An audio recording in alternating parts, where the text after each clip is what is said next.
Alright, so if you could have a title, something along the lines of a closer look at the membrane structure, that would be good. So a closer look at our membrane for this bit. Now, I've actually focused on using a red blood cell. This is actually a historical hangover. A lot of the initial work was done on red blood cells, and it's an incredibly interesting little bit. However, it is a major software update to your understanding of cells, and I don't want to underplay how big a shift this is in your way of thinking. Cells are not really just kind of watery bubbles with a membrane. They're actually wholly held together by the cytoskeleton, which is something that we avoid talking about. I don't know why we avoid talking about it, but it's a major part of how cells function. In fact, without the cytoskeleton, cells simply would not function the way that they do. It's not very obvious when you look at a cell down a light microscope. These microtubules, intermediate filaments, and microfilaments can't really be seen under a light microscope. The light just comes straight through the cell, and you see this kind of circle with another dot in it from S1. However, if you get an electron microscope, or you burst a cell open, you can take a look at the cytoskeleton itself. You can actually stain the cytoskeleton with certain chemicals. So, to start off this new update, what we want to talk about is what the cytoskeleton is and what it does, and the three components that we break it down to. So you can view the cytoskeleton like a network of scaffolding that also doubles up as a protein superhighway.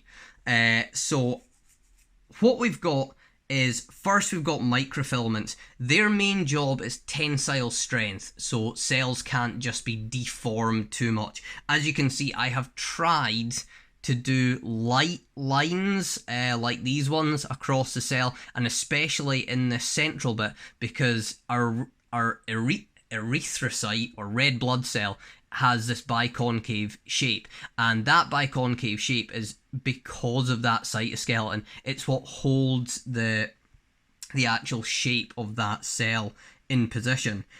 It's actually made of the same thing, actin, that your muscles are made out of. So all cells actually have actin, not just muscle cells, but muscle cells use it in a large scale, whereas other cells will use the actin as on the micro scale. The other really cool thing that the microfilaments can do is they can actually physically move the cell. So red blood cells can actually creep along a plate if you give them certain conditions, and we'll talk a little bit about that. But essentially, these can compress. It can stick at one end and then compress the microfilaments, and then allow itself to expand back out again. So the cytoskeleton can actually allow individual cells to creep along a little bit like slugs in your garden. The intermediate filaments are they're a bit bulkier than the microfilaments, and you especially find them in this nice little supportive role around the inside of the membrane, and that's highlighted here in the kind of light green pink. Those are the intermediate filaments, and they give the cell a little bit of additional support.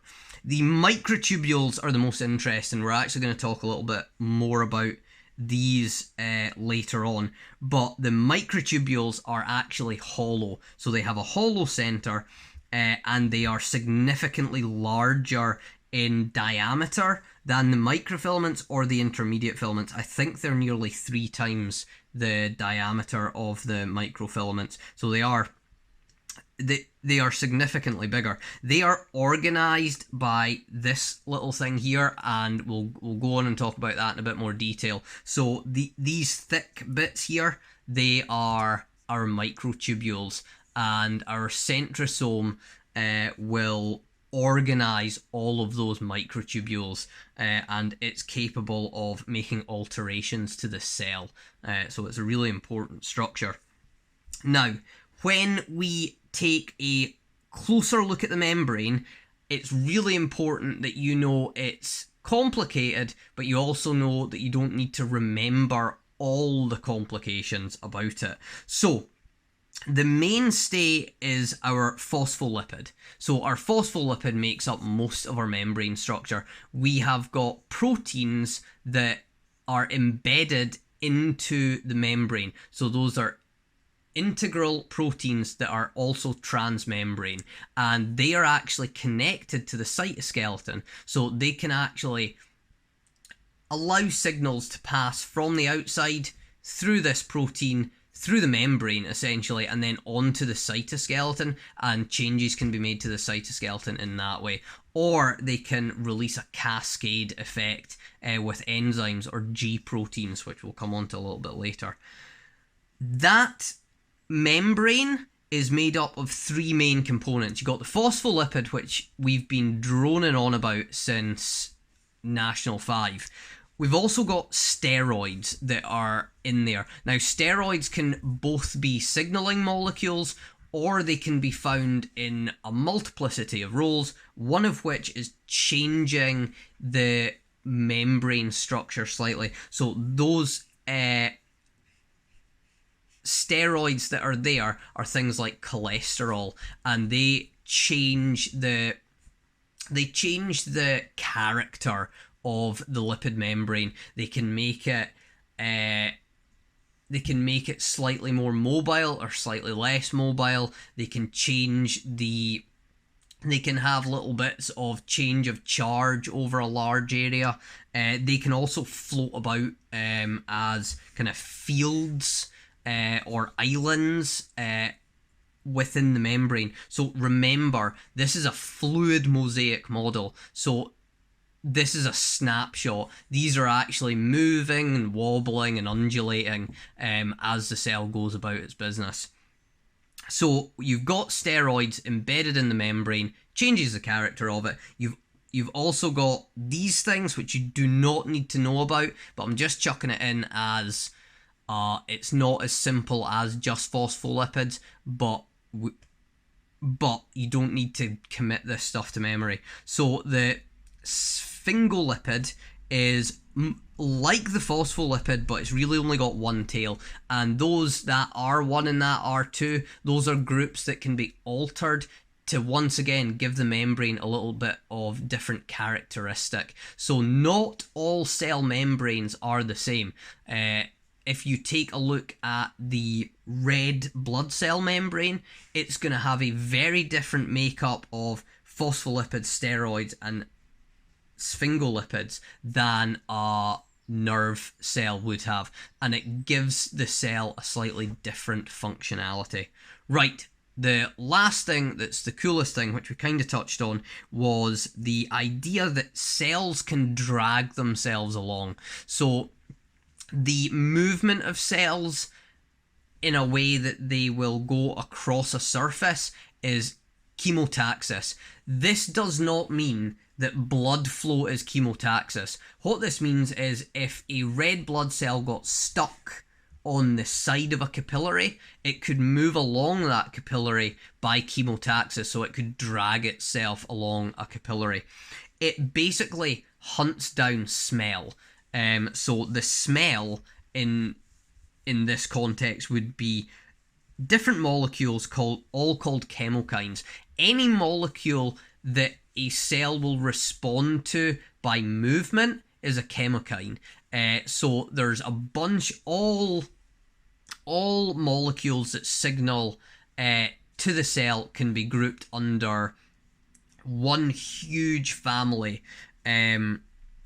called cytokines, and they really tell the cell what to do. And that family is broken down into things like chemokines, which have a very specific response, and that response would be chemotaxis, which is the movement of the cell. So what we've done there is hopefully gone over why the cytoskeleton is important, how it's connected to the membrane, and how that cytoskeleton can then augment the cell depending on the situation the cell finds itself in. We're going to go into a little bit more detail, but we've got a little bit to copy. So once you've got the title down, I wouldn't mind if you tried to do this diagram. You can skip this and the little red ones in here. I'd like you to keep the steroids because I think it's important later on for your understanding. And that's there's lots and lots of different steroids, but basically we're messing about with this this 4-ringed carbon structure. I think there's 19 carbons in total in the basic structure, and those are embedded within the membrane. So if you get that down, we will move on to the next bit.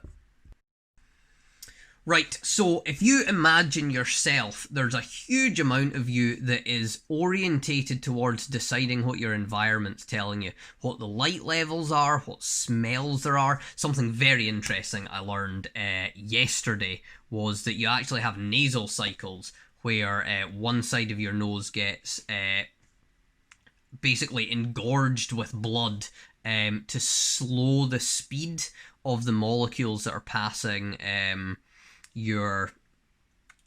through your nostril, so that the molecules actually have a chance to bind and signal to your olfactory system that there is a molecule there that can cause smell, and that to me is very interesting. You can also hear, and you can sense hot and cold. You can sense pain. There's a huge amount of things that you can even sense magnetic fields. So the cell can do the same, and it does it on an individual scale with individual molecules, or hundreds of thousands of molecules instead of quadrillions of molecules. So signal transduction is the manner by which information from the outside of the cell can find its way inside the cell, and the cell can then respond. The response is not signal transduction, that's just the cell responding to its environment, but the manner in which the information goes from the outside to the inside, that is signal transduction. So the molecules that surround a cell can act as information that can alter the behavior of the cell. That alteration in behavior is seen in protein synthesis and cytoskeleton structure. So the proteins that are produced will be changed, and the cytoskeleton will alter itself. It might be that you are going to the gym more and you have put on muscle, and you actually need to change the nerve endings that you've got to allow you to move those new muscle fibers. And a lot of that change in the shape of the axon will come down to changes in the structure of the cytoskeleton. So remember, that cytoskeleton is really important, and it's a shame that we haven't gone over it more up till now, but it's made up of those microfilaments, intermediate filaments, and microtubules, and they all have slightly different tasks, and they really accumulate in a very important function, which is basically holding the structure of that cell in place and allowing proteins and molecules within the cell to move around. So they actually help the protein signaling pathway by transferring a vesicle from one point to another, or just allowing proteins to walk along their structure. So, the manner by which information from outside the cell is relayed to the inside of the cell is called the signal transduction pathway. Now, there are going to be a huge number of these pathways for any given cell, and we're going to split them into two major branches. Those that trigger an enzyme cascade, and what I mean by cascade is lots and lots of things happen after that point, and then something happens. You basically, at this stage, all you need to know is how that cascade is triggered and the impact of that cascade. Knowing every step in the cascade, while it's absolutely fantastic if you can do it, would be this entire course. It would take us a whole year to maybe learn one or two of these pathways. The purpose of what we're doing is not to remember the entire pathway, but to understand the process of the pathway in any given form. So that little bit is our signal transduction. That is your note for this bit. Right, this is the simplest cell that I've bothered to draw for you, and it's a bit horrendous, but I think it'll hopefully get the information across. So we've got our bilipid membrane, our bilayer, made of phospholipids, and we've got our proteins that are embedded, and they've got these receptors that can basically have molecules from around the cell bind into them, and then they will then trigger one of these two things. So either you're going to get an enzyme cascade, lots of things happen that then trigger the centrosome or the DNA to do something. Now that centrosome organizes the cytoskeleton, so that's really the part of the cell that's responsible for how the cytoskeleton responds to any given signal transduction pathway. The DNA, that will all be to do with what proteins we're producing, and that is all about the proteins that regulate transcription, and we can alter what proteins that we are producing. So we've got the G-triggered cascade down this way. Now, the G proteins are a big family of proteins that all function on the basis of GTP, not ATP. So they use GTP, which is very similar, apart from instead of adenosine, it's using guanine as the G, I think. I'll double check that, but I think instead of ATP, you got GTP, and that GTP triggers a cascade. These ones are really important for signal amplification. So what we will actually, and I'm really excited about getting onto it, is how you can see and how a photon can be the information. It's not molecular, but it is information. How one photon can then be amplified to the point where that signal can then be detected, because it's very hard to detect a single photon. So what you've got to do is amplify, and these G proteins are pretty important for the amplification of signals. So if the signal is really small but you need it to make some noise, you probably go down the G protein cascade.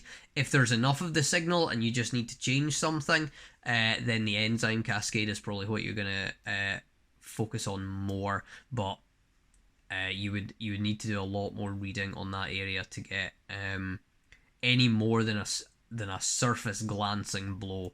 This is what I understand of it. There are specific things that we'll go into and talk about, but this is a general overview, and it will help us when we come on to talk about those specific bits of the course. So that is what you need to know. You need to know that molecular information through the signal transduction pathway can alter the centrosome, which organizes the cytoskeleton, or the DNA, which is responsible for the production of proteins. This one was a bit short and snappy. I did a bunch of stuff yesterday that I'm not actually going to use yet on PyMole and some specific examples that we might leave for a little bit later, but I thought I'd cut it down and just give us exactly what we need. Remember, if you've got any questions, use Teams, use the email. It is starting to feel now like it's been a long time, and I appreciate how much work you guys have put in, and it's never going to be that you can't catch up if you've missed a few days. There is hours and hours that seem to go by where you can spend time on relatively simple tasks that don't result in very much, and it's okay. It's okay to be where you're at right now. You will be learning. You will be learning a lot more than at any other point in your life, I would have thought so far. So just keep cracking on, and if you need anything, just email. Right, guys, you have a good day.